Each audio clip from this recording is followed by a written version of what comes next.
déployé. Mais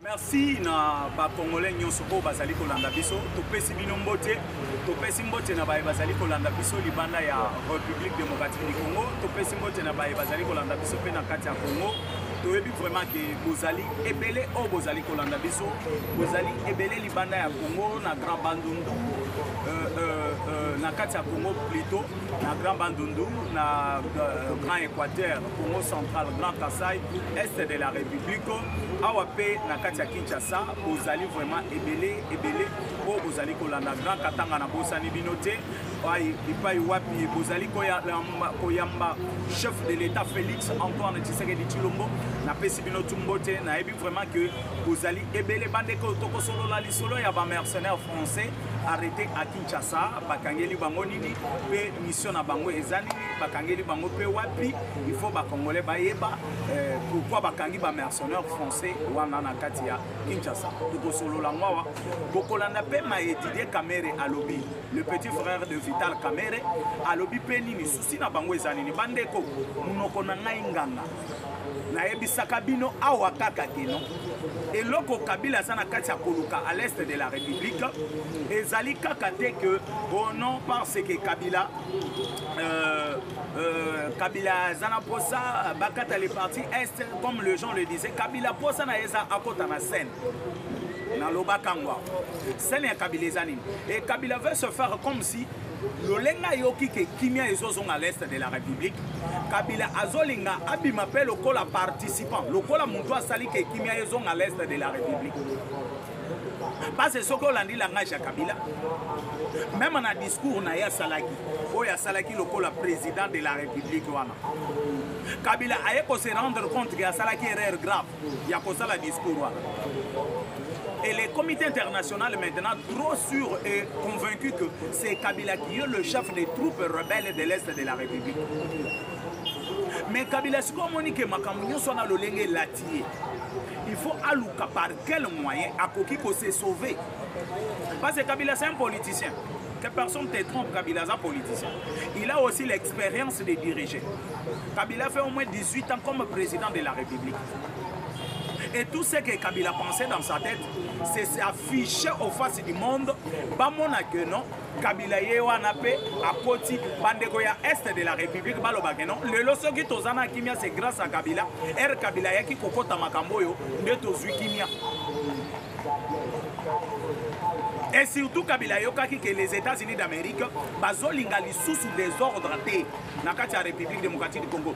Les contrats aux Oyokatozana États-Unis d'Amérique, oyo bazobenga les contrats mino dollars. Donc biso tozu minéré to pesi en Amérique, Amérique a eu ba dollar à pesi biso. Et Kabila sait bien que le minerai peut-être oyo ekozala exploité par les États-Unis d'Amérique et belé ekozala à l'est de la République. Ba Américain ba kozala besoin na coltan. Et plupart des pays arabes, où ils peuvent payer kokota na kati ya contrat na, parce a besoin d'un or. Et Kabila maintenant s'est retrouvé entre l'enclume et les marteaux. Azoye bateke na salanini ne aye kozwa idée ya ko comprendre que non. Tikana namibi misasikoyo ebima comme si biso nyonso tozali koluka kimia pona est. Oyoki Kabila koloba que Est de la République, Basundoli Bangwe pas gouvernement central. Mais cette fois-ci, il va s'impliquer pour qu'il y ait à l'Est de la République. Naïbi Sagabino, les plans du monsieur. Le monsieur a des plans. Naïbi bien que ceux qui Kimia et Zongi, na façon Yazo Zélilamote, il fallait akende na Vaya Bitumba. Vaya Bitumba, qu'est-ce que Kabila attend maintenant? Kabila a préparé qui bat émission passée. Kabila est en train de préparer les diasporas. Il y a Est, donc Bandegonabiso, il y a Est de la République, aux États-Unis, en France, Kabila Sangi Sibango. Après Sibango Bambou. Boba qui est à l'Est de la République, Boyoka qui est Kabila Yambi, diaspora, et maintenant vous allez vous poser des questions. La diaspora n'a pas quitté la Kinshasa. report ya Goma yezo salate. Mais comment les diaspora là bakomi na Goma, bakomi ndenge nini, baeli nzelani. Et ces diaspora là toye ko landela baza bato oyo Kabila kendaki ko solliciter azui bango Kabila yena bato wana avandi na bango na Goma bazali koluka na bango ba stratégie nini bato wana bakoki ko banda mission Kabila pesi bango. C'est quoi leur mission? Bokola nango na émission yo na koyebisa bino nyonso mission bakopesa na ba diaspora na eza mission ya que bazui mbongo pa Kabila apesi bango bambongo. Kabila pesi bango bambongo. Era pesi bango bambongo. Bakoluka par tous les moyens, babanda kotambola na bisika eza occupé par l'M23. Koyebisa na ba Congolais nyonso baza bisika na. Bomoni Tshisekedi asundoli bino. Tshisekedi atiki bino bokomi ko souffrir. Tshisekedi akangeli bino ba banque. Tshisekedi asali boy. Tshisekedi asali boy. Et dans tout ce que Kabila et ces gens-là vont parler au fort de l'Est de la République, ezali kaka kwa kize Tshisekedi, ezali kaka kwa attaquer Tshisekedi. Kabila n'a jamais condamné l'M23. Kabila n'a jamais condamné les Rwandais. Na maloba ya Kabila nyonso alobaka. Depuis Kabila za Kabila même jusqu'aujourd'hui, Kabila tikala ko condamné. Et d'ailleurs na régime ya Kabila, okoki kokanga officier militaire rwandais te. Ata bomi mu, ata salima be ya ndengeli. Okoki kokanga ete. Okoki kokanga ete. Mais aujourd'hui, nous avons quand même des officiers rwandais, Nandolo, Baza Nandolo na prison. Parce qu'aujourd'hui, nous avons ça un exemple. Nous avons des militaires congolais na Brazzaville, nous avons des militaires congolais na Angola, na Gabon, na Burundi, partout là, il y a des militaires congolais. Donc cela veut dire si aux anakati armée, aux servir en Mbokana, aux salimbe baba kokangayo comme tout militaire. Mais ici au Congo, les officiers rwandais, bango bazalaki supérieur. Bazalaki même likolo mibeko ya mboka. Bakoki kokanga bangote. Et Kabila a commencé à faire tous ces manœuvres-là à l'est de la République. Aye ko bimisa ba diaspora. Oh non, ba diaspora ba ye Kabila yambi bang. Bota la place bazo bima maele muke. Et le diaspora ba ko yamba bangwe pa Kabila ba eli Zelani. Ba koteli na est na Zelani. Ba kiti na Rwanda. Après le Rwanda, ba ye kokota na Goma. Donc ba planifier na Rwanda, ba ye kokota na Goma avec le plan de Kabila et Paul Kagame. Ba komi na Goma maintenant c'est à partir de Goma. Babandi commenter ba plan na ba. Ba toana ba zumbong ya Kabila na Kagame, ba ko banda sikoyo kotambola na mbong, ko pesa bambong, ko kabola babilo ko à l'est de la République. Soit disant donc à ces gens-là au nom Batiki bino gouvernement central les sondo libino gouvernement central les os occupés na binote bisoto yepona ko aider avec leur plan. C'est quoi leur plan oyo bango baye nango? Le plan baye nango eza sikoyo na suka baya koloba ke non quand même to monike basundo libino bisoto zana posa ya ko aider bino lolenge to zana posa ya ko aider bino. Bondi Makabila a dirigé le parti Est de la République pour wana sikoyo après avoir influencé tout le monde. Des plans Kabila qui ont la bande na poto. Et les partis Est de la République basali ko combattre na ko poser bino question. Kagame na e bandeli na ye Bitumba. Kagame a toujours dit tozali kokota na Congo pour na ko protéger les minoritaires. Minoritaires bazalaka banani bazalaka ba les Banyamulenge. Les Banyamulenge baza minoritaires, il fallait bisoto kota à l'est de la République pour protéger les minoritaires. Minoritaires bozo protéger à l'est de la République.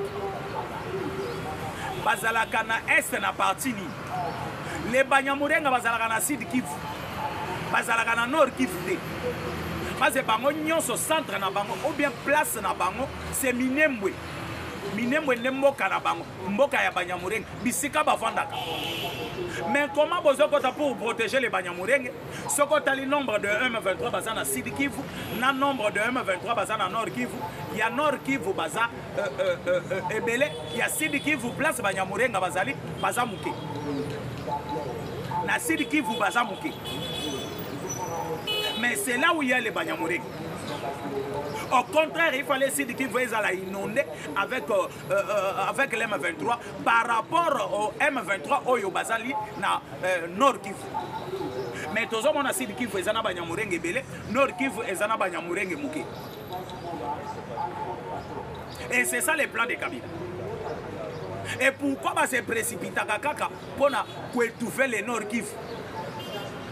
Bah, Rwanda bah, se précipiter. Et le plan maintenant, il y a que Kabila a comme président de ce côté-là. Comme Kabila, Monique Ekosimbe l'a été, Ekotika l'a fait Ekosimbati. Parce que Kabila ne connaît pas bien l'histoire de la République démocratique du Congo. Il y a Bolikango qui est mort pour la République démocratique du Congo, pour non-balkanisation de la République démocratique du Congo. Il y a Kassavu, il y a Lumumba, il y a Tchombe. Ils sont nombreux là. Il y a Lumumba et consorts qui sont morts pour la balkanisation de la République démocratique du Congo. Et ça, je vous assure, vous les Congolais, que la République démocratique du Congo ne sera jamais balkanisée. Il y a des gens qui ont signé l'impact pour ces pays. Et si vous ne savez pas, vous ne connaissez pas bien l'histoire. Vous connaissez pourquoi on avait créé la BACO? La BACO a été créée pour demander l'indépendance pour les Bakongo. Mais ça n'a pas tenu. Et ces gens-là se sont réunis pour créer maintenant les manifestes conscience africains. Et les manifestes conscience africains, ils allaient qui créer pour ne pas balkaniser la République démocratique du Congo. Tchombe, Kalonji, Bolikango, Lumumba, pas Lumumba, Lumumba n'était pas à cette époque-là, Kassavubu, ils sont nombreux. Basangana, Basigna Pacte. Et que le Congo ne sera jamais balkanisé. Et boyemba ka debu congolais bola naka maloba boloba kana kasa debu congolais te ou bien boyemba kangoka nzembo pona sentiment ya koyembela nzembo. Est-ce que boyoka maloba ezala na kati nzembo wana? Le Congo sera toujours uni, toujours uni. Et maintenant Kabila qui nous vient, quelqu'un qui a dirigé la République pendant 18 ans, aujourd'hui il nous vient avec l'esprit de balkanisation. Et ceux qui sont balkanisés, ils sont pas mbaté. Ils sont balkanisés, ils allaient sur l'ordre de Paul Kagame et Museveni. Et les deux personnes, Bango Bajira, avant Bakota Mabele, il faut bazoua espace ya kocha les Tutsi Power. Les Tutsi Power, il faut bazoua espace. Et c'est comme ça que Kagame avait bien jugé. L'espace Bakoki kocha les Tutsi Power, c'est les partis est de la République. Avant bango bakufara kota mabele, il faut que les Tutsi Power, parce que Tutsi Power na kati Afrika bazala kana mabele te. Les Tutsi Power bazala kana mabele na kati Afrika te. Leo moni Kagame azo sala bitumba. Banani bazali ko soutenir Kagame. Le président ya Kenya, parce que na Kenya baza les Bantu bazali, Batuti bazali. Aza soutenu par le président actuel ya Kenya, Saint-Touti. Azali soutenu par ba Mozambique, azali soutenu na ba pays nyonso ebele zana ba Tutsi na kati. Et les Tutsi là, ba président o baza ba Tutsi na ba pays africain, baza na kati ya ko soutenir Kagame, ko soutenir Kabila de façon que bazwa mabele, bazala na espace oye kozala compter na face du monde que non. L'espace ici est un espace connu par les comités internationaux, espace place ya ba Tutsi. Dans les partis envisagés par Paul Kagame et Museveni, c'est les partis est de la République. Dans leur plan, Kabila est là à l'est de la République. Azalakawana, Ote Kabila a été Azalakawana. Kabila Vanda Kana Bimaka Mutu Mutu, Abimi Nuitama, accueilli au Rwanda, Zuba avion accueilli Makamunaï. Azongi Akitina au Rwanda, Nuitama a continué sous la Goma. Qu'est-ce que Kabila est en train de faire? Bazana Kati Boyo Kati Masolo Yake non? Bazana Kati ya. Bayena quartier basali mouvement moko boye ba congolais bakimi. Demain matin on va récupérer les Tutsi baye kocha bango na quartier wana. Peut-être ba maison ekoti kala 100 maisons vides. Baye bazu 30 Tutsi, 40 Tutsi baye kocha 40 familles Tutsi baye kocha wana. Et maintenant bakolo ba maison en faisant cela na est mobimba. Herbe tumba ekosila. Bakolo banda kwana bakozala na posa ya kozongela banda kuna bango.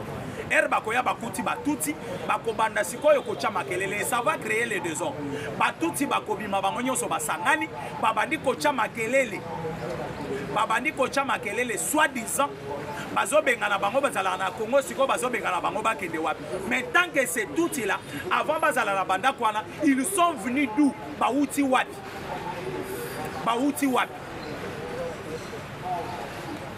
et sikoyo bakosala bongo le comité international et kokote la bango comité international et kokote là-bas.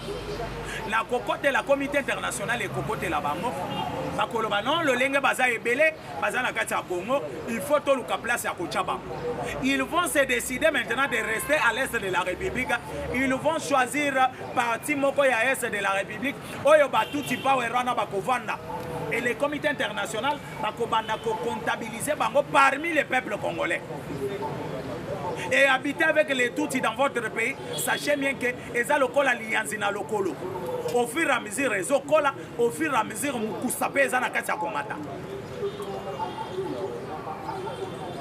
Et les Tutsis power bako choisir place nini, bako choisir les partis ya Minembwe au moni du côté à mine de Minembwe banini Rubaya plutôt. Les partis ya Rubaya bani bakolinga ba parti na nyonso et comme parti ya Tutsi power no moni mwanga chuchu era bandaki ko vanda déjà na Rubaya mwanga chuchu se chercher déjà pour construire Rubaya et comme loko la ville moko boy ezali ville na bango oyo bazali ko envisager pour bakoma ko vanda wana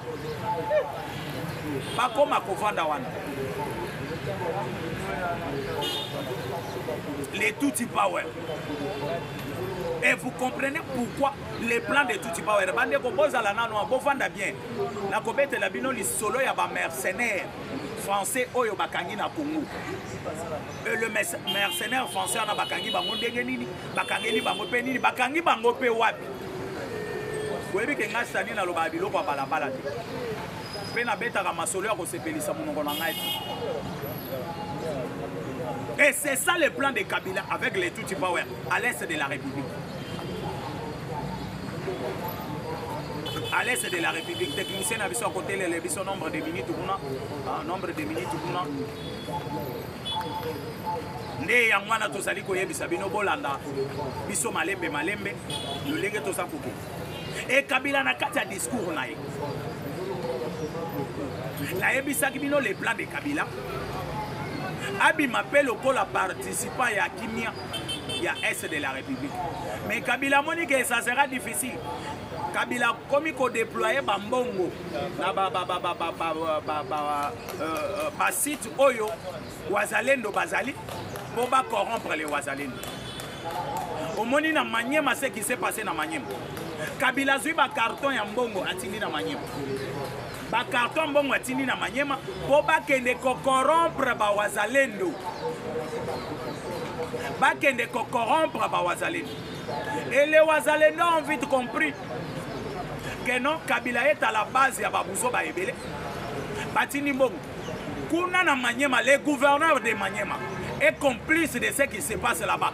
Makambu Kabila Zolinga Sala na Maniema, le gouverneur de Maniema a complice, chef de l'État.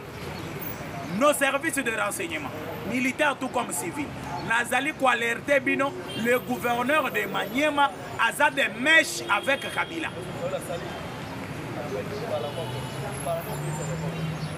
Les gouverneurs de Maniema a des mèches. Congolais comprendre. Vous avez vu Fayoulou, non? Fayoulou a compris quelque chose. Il a compris que non, n'a qu'un mauvais côté. Mais Talebela Bamboula, si c'est 6 ans. Et lequel est Kakaboina blabla. Et aujourd'hui, Fayoulou vient de comprendre que non. Batoyo Baza Batumabe. Fayoulou, Nana Zongi Selio nationalité congolaise. Nazongi Selio nationalité congolaise. À partir de là, Zongi congolais, aux alliés sous sénégalais. Parce que comprendre que au Kenda qui côté à Mabé.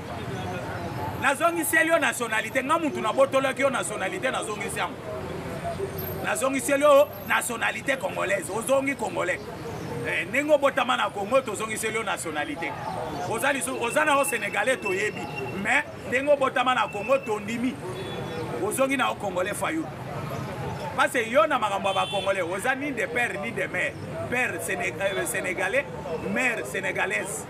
Mais tozuyo Tozio Fayulu Tozio. Parce que Belé Bakotuna Ngao, Yozolo Fayulu sénégalais de Nine. Oui, Fayulu Aza sénégalais de père et de mère. Mais le Lenga Botama na Congo na Botola qui est nationalité congolaise. Nazongi Seliango. Nazongi Selio. Bozongi na Congolais. Parce que na yoki ndeko moko azotuna nga mais bino bozolo ba Fayulu Aza congolais te mais akomi muntu abanunu nene. Fayulu Aza na ye congolais te. Fayulu Aza sénégalais. Parce que makambo Fade Naoza lobaka. Fade Naoza za mwana neni. Abotami na 1958. Wapi na quartier 1 Nandi et na quartier 6 Nandi. Mais mutu abotami na quartier 6 Nandi. Mais ndili yango moko quartier 1 bandi na 1960. Quartier 1 et bandi na 1960. Mutu aliboso atonga na ndili, c'est une dame. Atonganda ku sans fenêtre ni kwa kaka porte. Wana Fayulu Aza botami. Mutu aliboso abanda na quartier 1 kotonga. Atongi na 1960. Mais Fayulu abotama ki na quartier 6. Quartier 6 c'est salamaki déjà na esprit. Et Fayulu a commis mutu abandundu ndenge nini? Question oyo batuna kinga, je vais répondre. Fayulu grande sœur naïe. Abalami, Babali est pas un ami, il y a ancien gouverneur, il y a Bandundu, Junior Takizala. Takizala, tout le monde va y Takizala. Mes camarades naïe, proches naïe, de Moutabala qui grande sœur ya Fayulu. Fayulu papa naïe, na papa ya Pepe Kale, yaya nali, yaya papa ya Pepe Kale, moi na ya Liboso, papa ya Fayulu, moi na ya Mibali. Boye bibi no nyonso ke Pepe Kale aza 50-50, Pepe Kale musicien na biso, azalaki 50 Kasayen, mutu ya Mweka, kota ba mama na ye, 50 Sénégalais. 50 Sénégalais. Mais le lenge tozo makambo Fayulu kutu eza important. Le lenge siko tozo solo la nabino. Ce qu'il faut savoir. Didier Kamera ekobima. Didier Kamera abimi yebisi batu ono. Kabila lelo abimi. Po kimia yekota na est, il faut Tshisekedi bafana na Kabila basolo la. Mais Didier Kamera est en train de nous confirmer que non, auteur et à tout ce qui se passe à l'est de la République, Ezali Kabila. Talabino ndenge bozalaka songi songi bokomi kaka coïncider betali solo Fayulu te. Fayulu ngana sina songi na zongi selie nationalité congolaise. Lolenge na zongi selie bo banda ko cha songi songi te. Pona betali songi solo ya ko soit vie na motema te botika via avanda. Mais vie eloko asali o ba pesa e primature. Fade kaka na ko ya lelo kaka lelo ba pesa o primature. To yebi plan o yena ngote o ko salo yena plan ya Kabila. O ko salo yena plan ya Kabila. Mais on est à sujet na bisote. Didier Kamera bimi pour kimia ezonga na est, il faut Kabila. Kabila a participé pour na kimia wana. Et là maintenant on comprend que Didier Kamera bazana plan mokoboy. Bazana plan oyo bazali na kati ya komonter bango nyonso. Comment Didier Kamera peut insister que pour kimia ezonga na est, il faut Kabila participer. Et Bazali Kolukela comment Kabila a koki kozonga na Congo officiellement azonga boye azonga dans le sens que ba Congolais bandima et Kabila abanda kovanda les sous na ba Congolais o Kabila bomi à l'est de la République parce que Kabila sali discours na yoki na discours à Kabila ko condamner Rwanda te na yoki Kabila ko citer même combo ba M23 na monoko na été mais aujourd'hui Didier Kamera zobima que non tant que na lobaki makambo Kabila bimi po ebima comme si kimia ekozonga na est yepé a participer ne yoki batuna elelo bakomi koloba oh non il faut Didier Kamera lobby il faut Kabila bafanda na table basolola kimia ekozonga il faut dialogue moko entre Kabila gouvernement na Tshisekedi oh dialogue yani Kabila c'est un rebelle Kabila tu vois l'est de la République et si on refuse de causer avec les Wazalendo comment on peut causer avec Kabila? Ce qui vraiment les chefs de l'État a boy à lobby les Wazalendo na koki ko solola na bangote il fallait na solola na Rwanda ba Wazalendo bazaba pantin Et quand on parle de ceux qui wazalendo, M23 plutôt, M23 baza ba patin. Chef de l'État a boyi kosololana ba M23, pas les wazalendo, les M23, excusez-moi. Les M23 sont à la base, mais quand on parle de M23, on va directement Kabila. Quand on parle de l'M23, on va directement Kabila. C'est Kabila qui est le terre de ce qui se passe à l'est de la République. C'est Kabila qui tue à Goma, c'est Kabila qui tue à Bukavu. Mais aujourd'hui, comme le chef de l'État a refusé de causer avec l'M23, il a refusé de dialoguer avec l'M23. Mais prendre Kabila ou bien accepter Kabila pour vendre à une table pour Kosololana Kabila, c'est déjà accepter l'M23. C'est déjà causé avec l'M23. Kabila c'est M23. Kabila c'est le numéro 1 à M23. Je pense très bien que l'émission à lobby, Tokomeka ko développer ça. Tokomeka ko ça la développement. Bande konanga ba congolais au bozola nanga. Li soleil à ba mercenaires français. Ah oui. Le mercenaire français arrêté à Kinshasa. Félicitations à service à Demia. Félicitations à Anne. Félicitations à service Moussoussou qui a renseignement aux autres travailleurs là-bas. Félicitations à Binonyos. Parce que les mercenaires français envoyés par Emmanuel Macron et Kabila Kagame ici à Kinshasa pour traquer maintenant le régime en place, pour faire un coup d'État. Bakangi bango na kati ya lupangu ya Azarias Roberwa. Na lupangu Azarias Roberwa.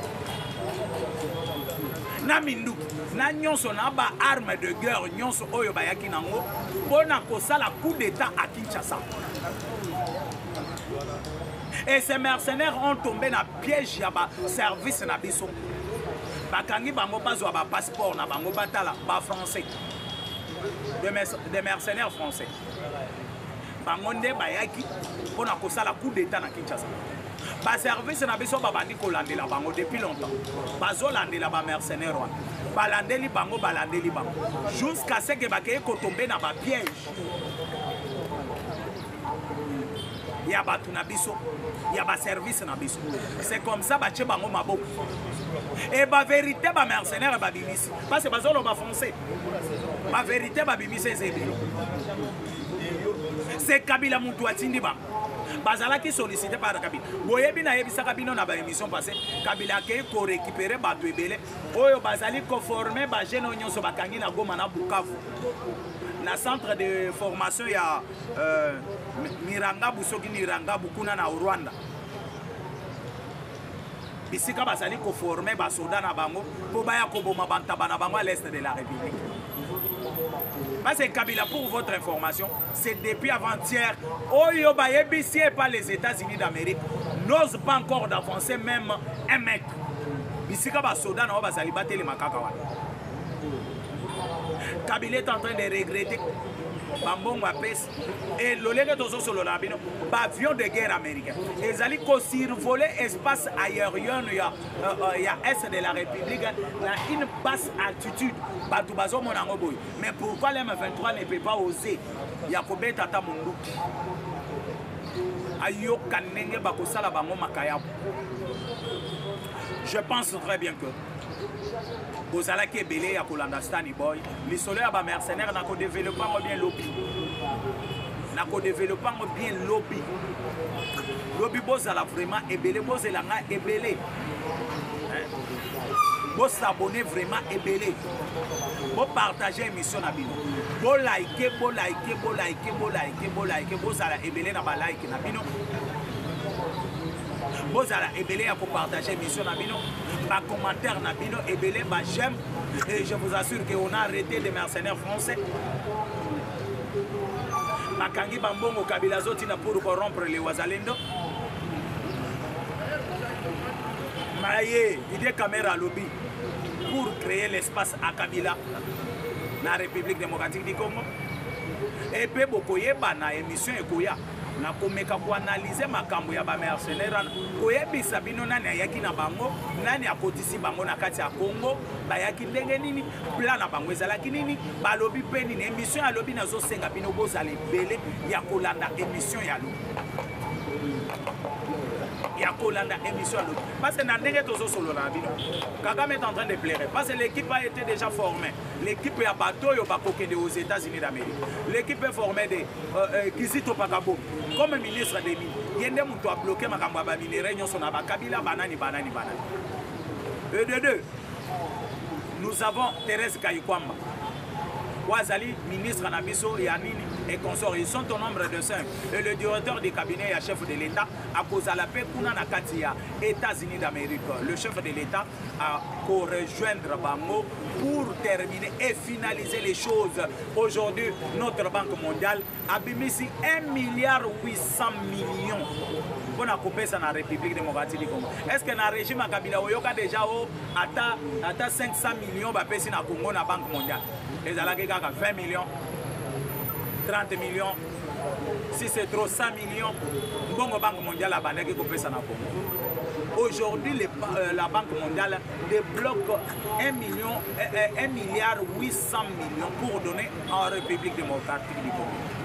Et c'est grâce à Félix Antoine Tshisekedi Tshilombo Mokwantongolo et na pesi mbote na baoyo nyonso bazali kolandanga lelo na pesi mbote na maman Fanny, une femme sociale, maman moko bien, maman moko malamu oyo azali kosala musala ya koede peuple congolais koede na pesi mbote na maman Denise Nyakero na pesi mbote na Félix Antoine Tshisekedi Tshilombo na pesi mbote na ba congolais nyonso oyo bazali kobunda pe mboka na biso ezwa kimia. Mon numéro E plus 243 82 75 76 085. Ciao, bye.